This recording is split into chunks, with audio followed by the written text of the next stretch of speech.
Hello and welcome. I'm Leigh-Ann Gerrans and you're watching W News, broadcasting live from the Al Arabiya studios. These are our top stories.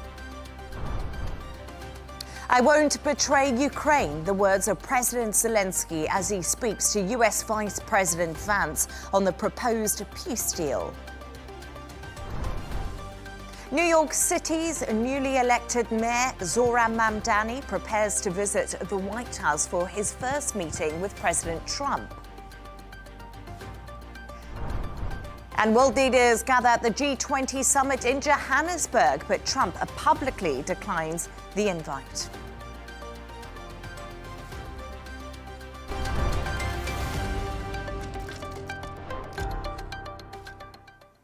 Now, Ukraine's President Volodymyr Zelenskyy says his country will work fast and constructively with the US after receiving a draft peace plan to end the war with Russia. Under the reported terms, Ukraine would have to give up areas of the Donbas region, cut the size of its military, and promise not to join NATO. It's believed Kyiv would receive reliable security guarantees, but also that Russia would be reintegrated into the global economy. Speaking earlier today, Zelenskyy says he won't betray Ukraine. Take a listen. Now, Ukraine may find itself facing a very difficult choice, either the loss of dignity or the risk of losing a key partner. We did not betray Ukraine then, we will not do it now. The enemy is awake and will do everything to prevent us from succeeding. We can now go live to Kyiv to speak to Ukrainian MP Kira Rudik. Kira, as always, thank you so much for your time this evening. We just saw Zelenskyy there. He's also held a call with the US Vice President J.D. Vance.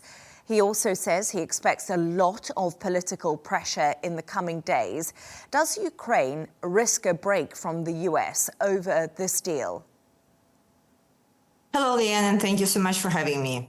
The situation is indeed complicated.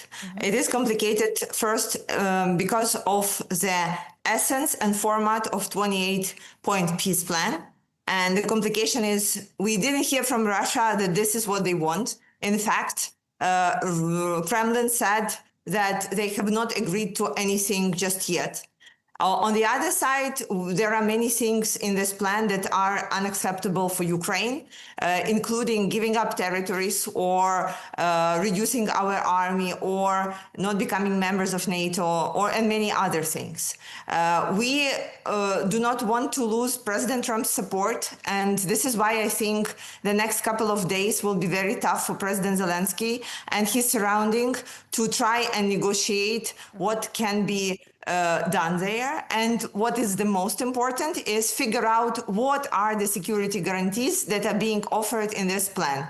Because from what we have seen, it's just a couple of words, security guarantees. But we in Ukraine know, and we have already been burned with the Budapest Memorandum when we gave up on our nuclear powers, and then the security guarantees turned out to be not what was expected. This is why I think many points there need clarification. But all in all, right now, it seems like additional pressure put on Ukraine. However, we do not see what pressure is being put on Russia or what does Russia sacrifice in this plan bringing peace. And last but not least, we do not see that Russia is ready for peace or even peace talks.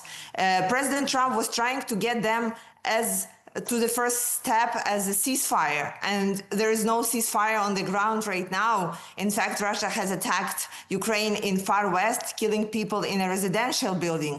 So there are more questions than answers right now, but what we see is that indeed President Trump wants to quickly end the war and decided to put pressure on Ukraine first. It's interesting that you said you haven't heard from Russia, because reports that were coming out yesterday were really interesting. They appeared to allude to the fact that the US and Russia had secretly come up with this 28-point peace plan themselves, excluding Ukraine from the conversation. And many people argue that this actually has Russia's fingerprints all over it. Leigh-Ann, over the last year, at least, there were many ways and things where there was a Russian fingerprint. However, let's look at the facts that none of the things that President Trump was saying he agreed with Putin was afterwards confirmed by Putin or executed by Putin. He said that they agreed to a ceasefire or moving ahead to for a peace deal. Then he said that Putin agreed to a meeting with President Zelenskyy and President Trump. Putin never confirmed it and never did it. So with all due respect to all the sources that we hear it from, we are in a tough situation indeed to go ahead without the formal, at least public approval from Kremlin that this is what they want. Otherwise, this is yet another trick to get Ukraine and United States to get down and get deep into the discussions, while Russia will continue evading sanctions and will continue going with their strategy. And last but not the least, we have been standing on the point that it cannot be decided the future of Ukraine without Ukraine, and it cannot be that future of European security is decided without Europe. So at least the next step should be when European partners will be involved in this peace negotiation. And of course, Ukraine's demands and Ukraine's position need to be applied to this document. I will say that it's like a really first early draft. Despite many people seeing this deal as favourable to Russia, Kira, there are some positives in there when it comes to Ukrainian reconstruction. You mentioned security guarantees too.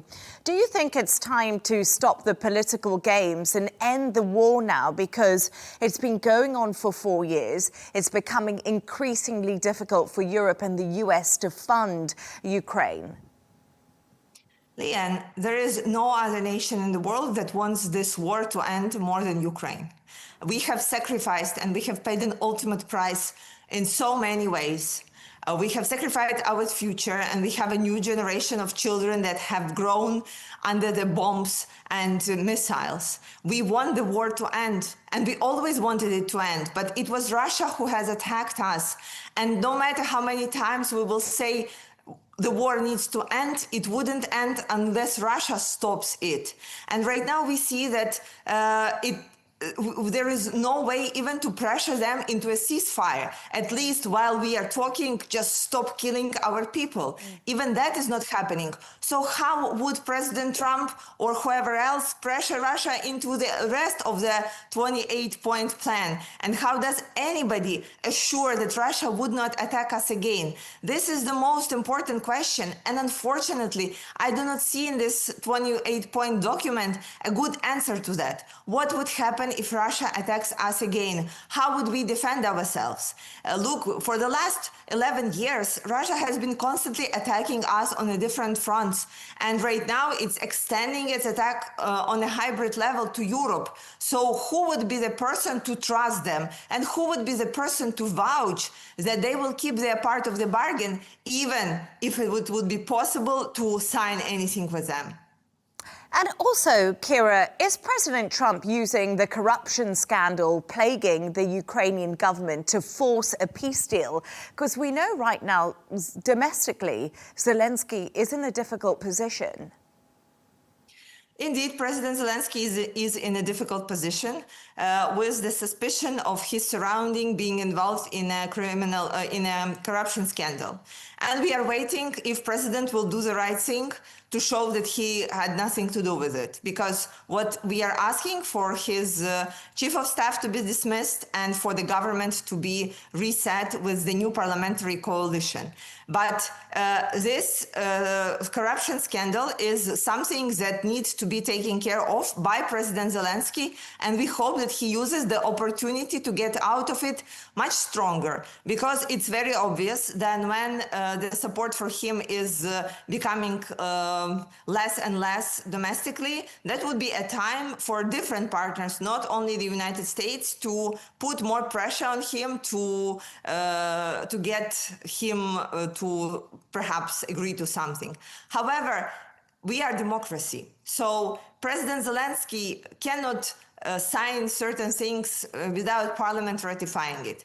And a single corruption scandal cannot influence the future of the whole country and of the people who are fighting. So right now, the ball is in president's court to go and do the right thing with his surroundings, to show that he has zero tolerance to corruption, and for all of us to continue working together to end the war and make sure that Ukraine survives as a state and as a nation. Kira Rudik, as always, thank you so much for joining us. Thank you.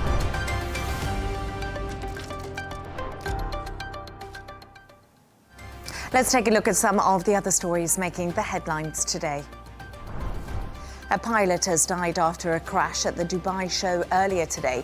The Indian fighter jet, a plane used in the Indian Air Force, went down during a flying display at Al Maktoum International Airport. An investigation has been launched into the cause of the accident. At least 5 people are dead and around 100 injured after a magnitude 5.7 earthquake struck Bangladesh today. Police said buildings were damaged in many areas, including Dhaka, the densely populated capital. A member of the Fugees has been sentenced to 14 years in prison for illegally funneling millions of dollars into foreign donation to Barack Obama's 2012 re-election campaign. Praz Michel accepted $120 million from a Malaysian financier who wanted to gain political influence in the US. The rapper's lawyers has vowed to appeal the sentence. Floods in central Vietnam have killed at least 41 people since the weekend. More than 52,000 homes were submerged and 500,000 households and businesses are without power. The damage from natural disasters in Vietnam has amounted to $2 billion since January. And Miss Mexico has been crowned Miss Universe in Bangkok, despite staging an earlier walkout. Fatima Bosch had been criticized over her alleged failure to post promotional content on her social media accounts. Mexican President Claudia Sheinbaum has applauded Bosch, calling her an example of how women should speak out in the face of aggression.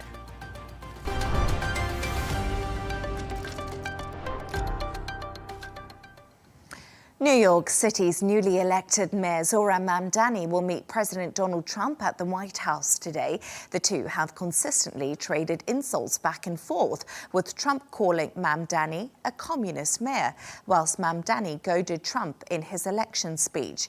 Here's what White House Press Secretary Karoline Leavitt had to say ahead of that meeting.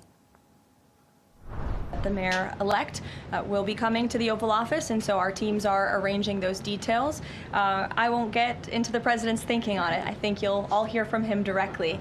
I also think I will just add, it speaks volumes that tomorrow we have a communist coming to the White House, because that's who the Democrat Party elected as the mayor of the largest city in the country. I think it's very telling, but I also think it speaks to the fact that President Trump is willing to meet with anyone and talk to anyone and to try to do what's right on behalf of the American people, whether they live in blue states or red states or blue cities, in a city that's becoming much more left than I think this president ever anticipated in his many years of living in New York himself.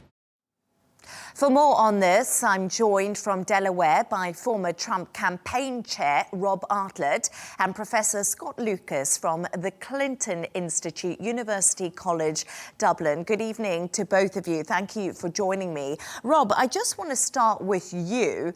Is Zohran Mamdani a communist? Well, yes. Thank you, first off, for the opportunity to be with you and your audience. It is always an honor to do so. Look, he is a self-proclaimed socialist, so President Trump has interpreted that as a communist. So these are self-proclamations, if you would, of himself and his voters. So there's no mistake of who he is and what his desire is and what his intentions are. So yes, President Trump has absolutely labeled him as such, because that's exactly what he has also identified as, based on his own beliefs, based on his own background, based on his own convictions. But at the end of the day, he is going to be the next mayor of New York City. There was an election. One has to honor that very election. And now let's see what can get done. Can a communist, if you would, work with the president of the United States as it relates to the best interest of New York City? And it's also, we should also point out, well, let's not forget where President Trump is from. He knows New York City better than perhaps the incoming mayor. So I think it's going to be a very interesting and very intriguing dialogue, and I'm looking forward to seeing what comes out of it. Scott, let's go to you and just pick up on what Rob said there. Do you think a communist mayor will be able to work with the US President Donald Trump? Zohran Mamdani is not a communist, and it's best to expose that lie, and it is a lie. Zohran Mamdani is a democratic socialist, and Rob knows that. And Rob knows that many, in fact, European countries, many countries around the world have socialist administrations, and they provide, in many cases, effective services. They have effective communities. They have lessons they can offer people, just as conservative governments can offer lessons. So to call Zohran Mamdani a communist, it's the politics of insult that draws upon an American history, which is the Red Scares, after World War I, after World War II. And it's effectively saying anyone we don't like, we're going to call an extremist.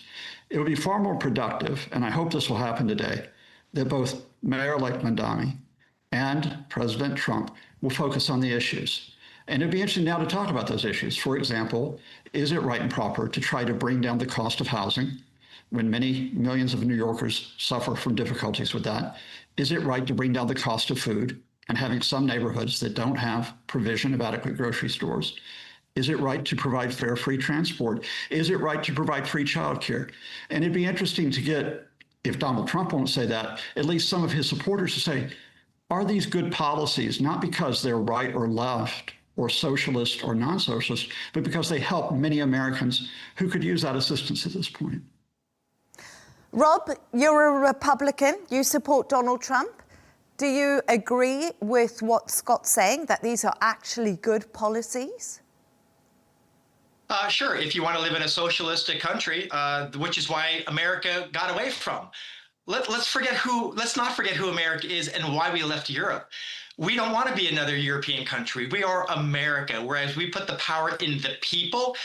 And Mamdani and his policies want to put the government in power and not that of the people. It's really quite that simple. It's very, very polarizing, very, very different beliefs. We are America, and it's we the people that are in power, not the government. You've got a guy who's going to be the mayor of New York City, the largest city in America, one of the most powerful cities in the world, who wants the government to be the solution for all. The government is one who comment on this? Could you comment on a single one of those policies? Food.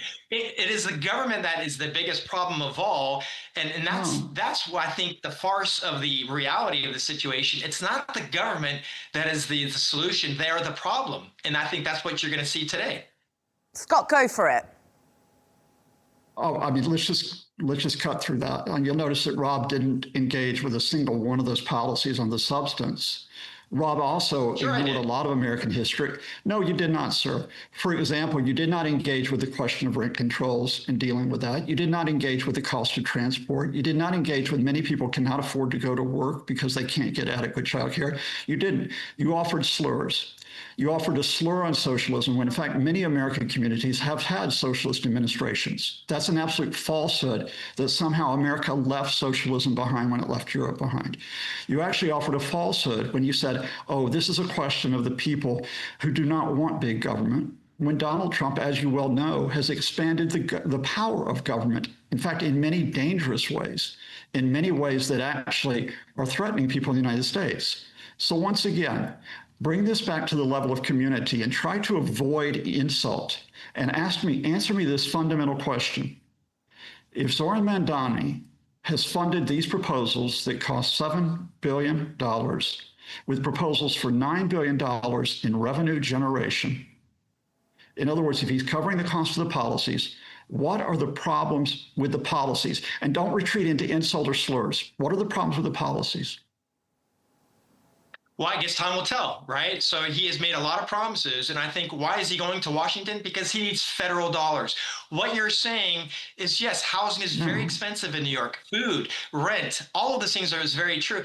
But what is the government going to do, the federal government in New York City?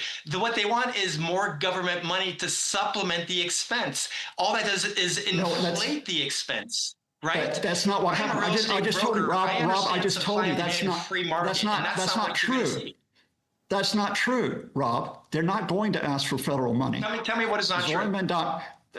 It's not true that they're asking for federal money to fund these programs. In fact, if you had read Mr. Mamdani's proposals, you'll know that he is proposing it through raising of revenue at the city level and through cooperation with the state government. Yeah. He's going to Washington to ensure that Donald Trump does not fulfill the illegal threat, and it is probably illegal, to withhold federal funding from New York City, federal funding that has been given to New York City. In other words, he's going there to try to offset and prevent that blackmail rather than ask for more federal funds. But Scott and Rob, Donald Trump and Mamdani meet today. We have to remember that. But Mamdani also said the plan was to increase taxes for New York's wealthiest residents to pay for a lot of his policies. And this has been a concern. Well, I mean, certainly, yeah, you have an increase of 2%. It's 2% on the highest income owners in New York and across corporate taxation. Now, 2% is a tax increase, which in fact many New Yorkers have actually said, including the wealthiest, that they will support. What happened is that Trump, and I hope Rob won't repeat this slur, is they repeated this scare that wealthy New Yorkers will just flee the city. Indeed, the governor of Texas actually, as a publicity stunt, said, oh, you all can come down to Texas. Now, the fact of the matter is that Republican administrations in the past, at times, have increased taxes to pay for programs. That had happened, in fact, during the first Bush administration. So the question is not here whether this is communist or socialist, but whether a 2% tax increase is a fair increase if it provides services for many people in the community that will increase the productivity in that community and bring revenues into the city. So, Rob, I want you to answer that. Do you think that that is a fair rise on the New York's wealthiest to tax them more to pay for the poor? It doesn't matter what I think. It's all about what the New Yorkers think, because, you know, at the end of the day, I own a real estate firm here in Delaware, and you know who many of my clients are from? They're from New York. And you know why they're escaping New York and New Jersey and other states in the Northeast is because of the high taxes. Delaware is a lower tax state. It's all about that. So it's not what I believe, it's what the people think. And if they think they're getting paid or getting taxed more than what they think they should be, they're out of there. It's common sense. So, you know, you can say 2% or 10%, it doesn't matter what I think, it's what the people perceive. And should people get free buses? Should people get free healthcare? Right? That is the ultimate decision. Do they want that? Do they think that who's going to pay for it?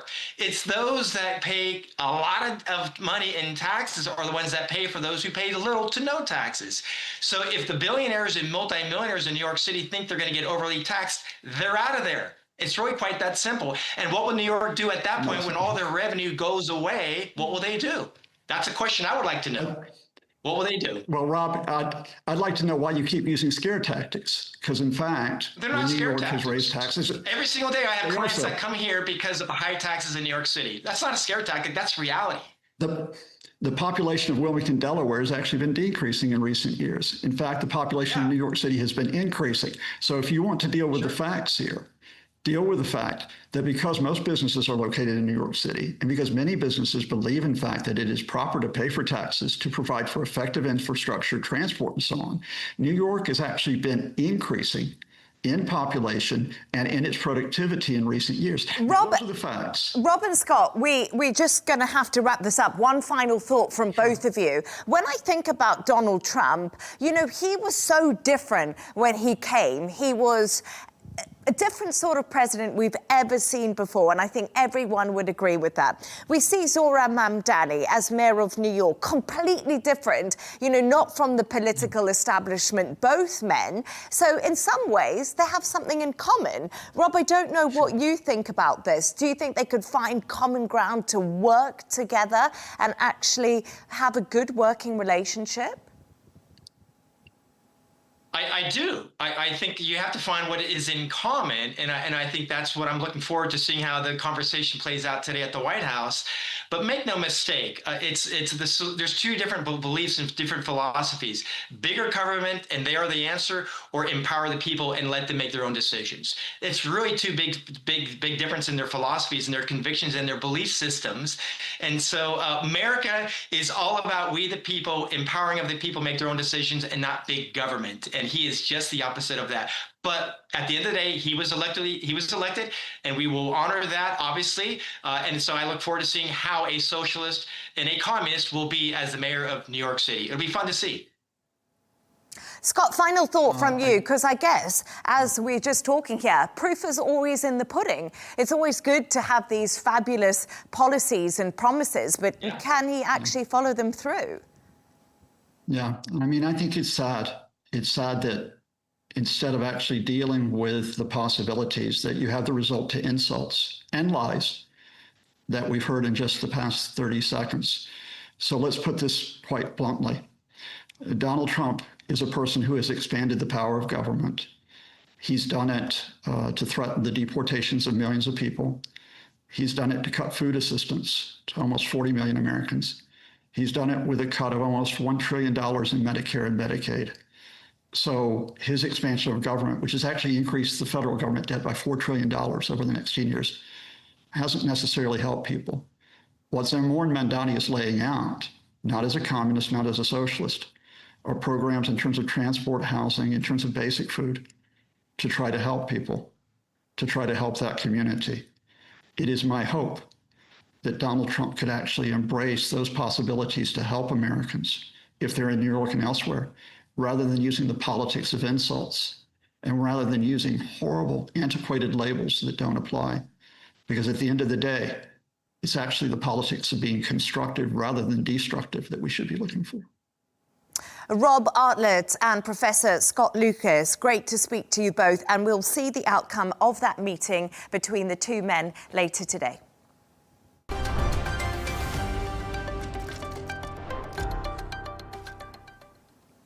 Leaders from the world's richest and top developing nations are pressing on with the G20 summit in South Africa, despite a boycott by US President Donald Trump. It's the first time the gathering is taking place in Africa. However, experts say what should be a major moment for the region and a chance to influence debate on global development is now turning into a test of relevance for the group of nations. For more on this, I'm joined from Johannesburg. Ollie Barrett is there for us. Ollie Barrett, in Johannesburg, how are things? I hope all well. Let's start with the summit. Is it at risk of being overshadowed by the row between South Africa and America?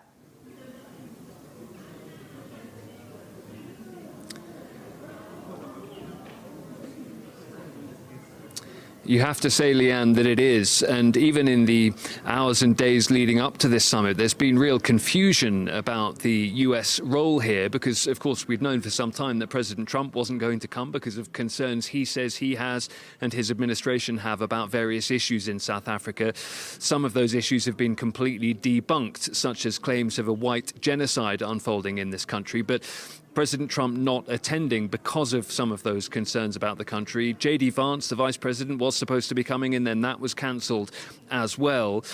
Just yesterday evening, we started to get word from the South African government that they were in discussions of some sort with the Americans about playing a role at the summit after all. That was then described as the White House as fake news. And now what the White House is telling us is that a chargé d'affaires, a team of diplomats, will take part in the handover ceremony at the end of the summit because the United States takes over the G20 presidency in 2026. Well, now the South African government is saying President Cyril Ramaphosa is not going to be handing over to effectively a quite junior diplomat. That's just simply not going to happen. So all sorts of uncertainty still about how this summit is going to unfold. And it just means that a lot of the discussion around this summit has focused on those difficult ties with the United States and the fact that they're not here. The flag is still here because the US is still a G20 member, of course, and will take over the presidency for next year. But that does feed into all sorts of questions, therefore, about the relevance of this grouping and what next year looks like as well, when the Americans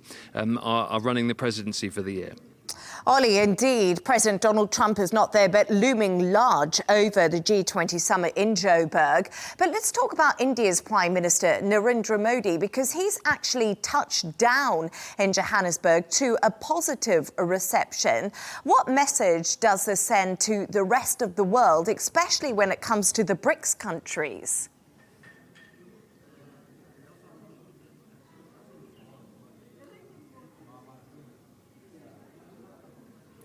Well, India certainly feels, Leigh-Ann, that it can show real global leadership at summits like this, particularly with President Trump and the Americans not really here taking part. And we saw Narendra Modi getting a very warm welcome from the South African greeting group, but also from the Indian diaspora here in Johannesburg, which is a very large community. And we're told that the Indian Prime Minister will focus on a number of key topics and contribute in meetings on economic development, particularly in an equitable way, as India and South Africa, the organisers, would see it. He wants to talk about climate change and disaster resilience, and also discussions around artificial intelligence and making sure that the future of critical minerals is something that is worked out on a fair basis. That's how India and South Africa see those issues. One of the key questions for Narendra Modi and the other leaders here, though, is exactly how those debates and discussions do unfold without the Americans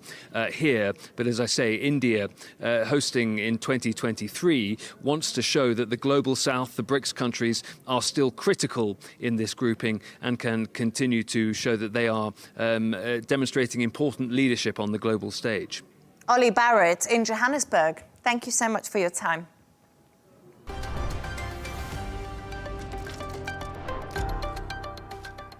Meghan Markle has unveiled the new trailer to her Netflix Christmas special of With Love, Meghan holiday celebration. Prince Harry makes his first appearance in the series and the couple share a kiss on screen. The trailer also shows Meghan wrapping presents, decorating cookies and selecting a Christmas tree. We'll take a look. I love the holiday season. Embracing traditions. I like this. There we go. And making new ones. We are now in the It's pretty jolly here. Let's go craft. Heyo. It's so pretty. So easy and elegant. Next day, and everything turns red. It's so festive. Being a hostess or a host, it's about making people feel comfortable. You can do things that make people feel a little bit more seen. Let the festivities commence and embrace the special touches that bring you joy. Should we see if this works? There we go. 1, 2, 3. Oh! For more on this, I'm joined from London by royal commentator Afia Hagen. Afia, I must admit, that got me a little bit Christmassy. I was even thinking maybe I need to get a tree. But Meghan's new Netflix holiday special shows a very warm domestic side, like we just saw there. What stood out to you most about the way she chose to present herself in this trailer? Well, yeah, she's all about getting us into the holiday spirit, isn't she? And this is really about Meghan, the Duchess of Sussex, leaning into the things that she has loved for a long time. You know, she used to work in binding books and crafting, and this is what this is all about. She loves hosting, she loves having people over, and that has really kind of leaned into her as ever brand as well, with the jams, the wines, pancake mix, all things that she loves using. So this is about Meghan leaning into the things that she loves, like I said, hosting, baking, cooking and crafting, and presenting herself as, you know, this kind of queen of domestic life. That's how she is coming across, certainly in this trailer. She's absolutely bringing the holiday vibes. You know, I'm inspired to get a tree as well. So this is about Meghan leaning into the things that she loves, very much post-royal life, as it were, and that this is her life now. And we also see Harry pop up in the trailer for a rare, candid moment. How significant is that small show of affection in terms of their public image right now? Because we have to be honest, they haven't been looking good in the public eye for a while. Well, this is the thing. In the last season of as in the last season of As Ever, that last drop of episodes, we didn't get to see Harry. We did get to see Harry. We are going to see him in the holiday special, you know, that quick peck on the cheek. I think that's all about them presenting a united front. Yes, definitely With Love Meghan is all about Meghan's series. It's all about herself and the things that she loves to do. It's called With Love Meghan, right? But this shows that he is supporting her on that journey.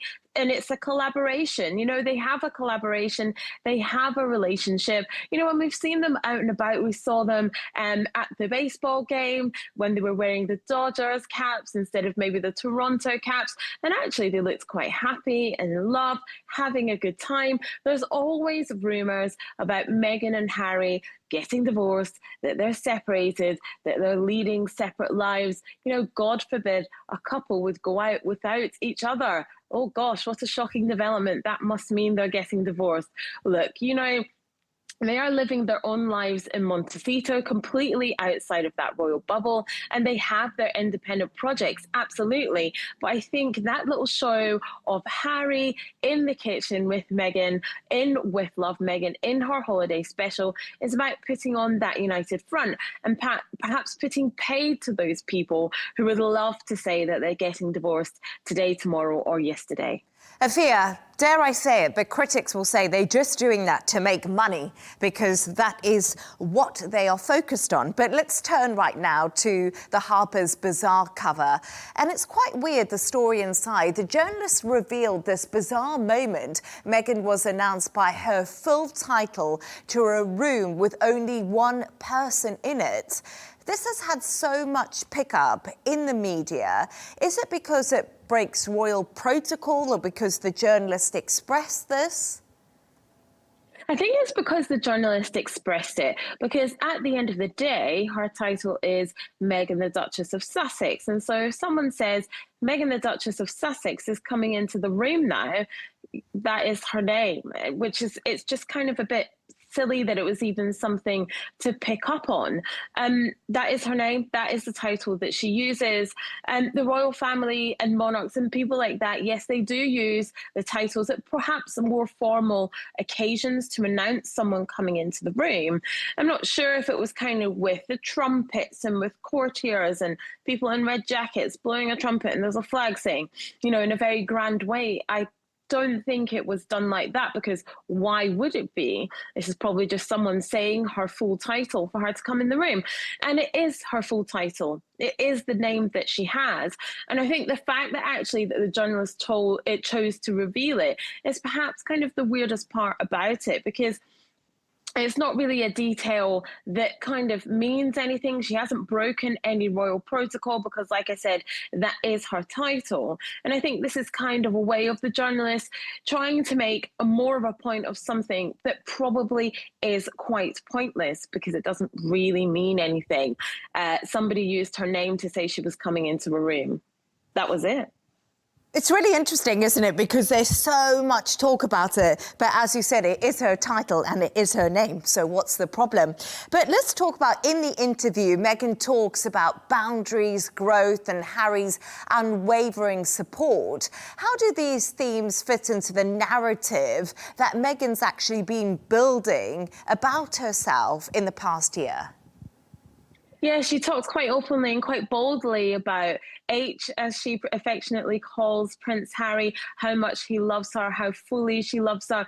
Look, we're seeing a real evolution of Meghan the Duchess of Sussex, really leaning into where she is now and realising that, yes, there is all these narratives about her, there's all these things written about her, but she is just living her truth and living her life and getting on with her life. And that upsets a lot of people, that she would have the audacity to step back as a working royal and carry on doing her own thing, like you said, making money like any other person has a right to do. And so, yes, I think we are seeing an evolution of her, an evolution of her narrative.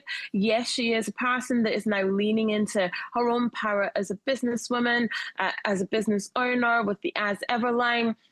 with the show with Netflix, with the other things that she's doing with Archwell Productions. And her chance with Harper's Bazaar, with that cover story, was to talk more about that and to let us know what's happening with her now, well beyond her years as a working royal, and as she keeps evolving in her family life. Remember that, her and Harry, they have 2 children, they still have a family life and a home life, and there's things going on there as well. So it's more about leaning into that, leaving behind being a working royal and stepping into who she is now. Afia Hagen, I always like it when she calls Harry a fox. It always makes me smile. H and Fox, there we are. Why not? Afia Hagen, thank you so much for joining us.